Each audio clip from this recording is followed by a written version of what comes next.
जैसे जैसे विधानसभा चुनाव नजदीक आते जा रही है, पार्टी अपने कामों में लगी हुई है। वोट बैंक किस तरीके से अपने और रुख किया जाए, सभी पार्टी लगी हुई है, वो एनडीए हो या महागठबंधन। लेकिन हमेशा की तरह इस बार भी जीतनराम मांझी प्रेशर पॉलिटिक्स करना शुरू कर दिए हैं।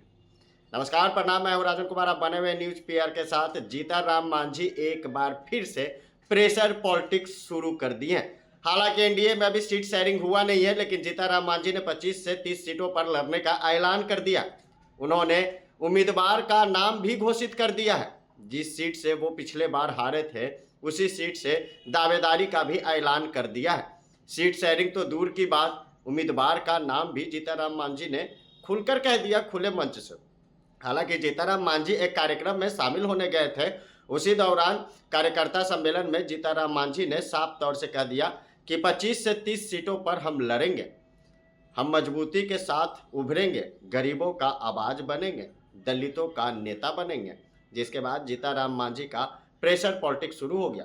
और क्या कुछ है खबर में, जरा देखिए। जीतनराम मांझी ने एक बार फिर से बिहार में प्रेशर पॉलिटिक्स शुरू कर दिए हैं। आपको बता दें कि हिंदुस्तानी आवाम मोर्चा के संरक्षक और केंद्र में सरकार में मंत्री जीतनराम मांझी ने आगामी विधानसभा चुनाव में एनडीए के साथ सीट शेयरिंग से पहले ही 25 सीटों पर दावा ठोक दिया है। बिहार में इस साल ही विधानसभा चुनाव होना है। हम पार्टी एनडीए की घटक दल है। जीतनराम मांझी केंद्रीय मंत्री बन गए हैं।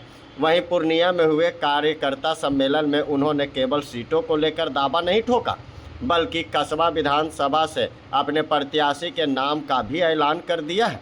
पूर्णिया के गढ़वैंडली में शनिवार को जिला कार्यकर्ता सम्मेलन में केंद्रीय मंत्री जीतनराम मांझी, उनके बेटे एवं पार्टी के राष्ट्रीय अध्यक्ष संतोष कुमार सुमन भी शामिल हुए। जीतनराम मांझी ने इस दौरान दावा किया, बिहार चुनाव 2025 में कम से कम 25 सीटों पर पार्टी अपना उम्मीदवार खड़ा करेगी। जीतनराम मांझी ने कहा कि हमें अपना अधिकार मिल सके, उसके लिए राजनीतिक ताकत चाहिए। उनका लक्ष्य है कि इस बार उनकी पार्टी से 20 विधायक चुने जाएंगे, ताकि गरीबों की बात को मजबूती से रखा जा सके। इसलिए 25 से 30 सीट पर उनकी दावा ठोकी गई है।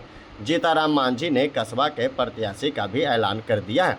उन्होंने कहा कि हर हाल में राजेंद्र यादव हमारे उम्मीदवार होंगे। उन्होंने कहा कि हम हर हाल में एनडीए में यह सीट लेंगे।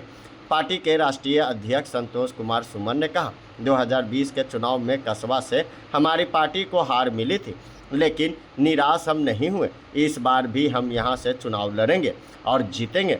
उन्होंने कहा कि जिला अध्यक्ष राजेंद्र यादव गरीबों की बात करते हैं, उनके हक की लड़ाई लड़ते हैं। Bureau report, Patna.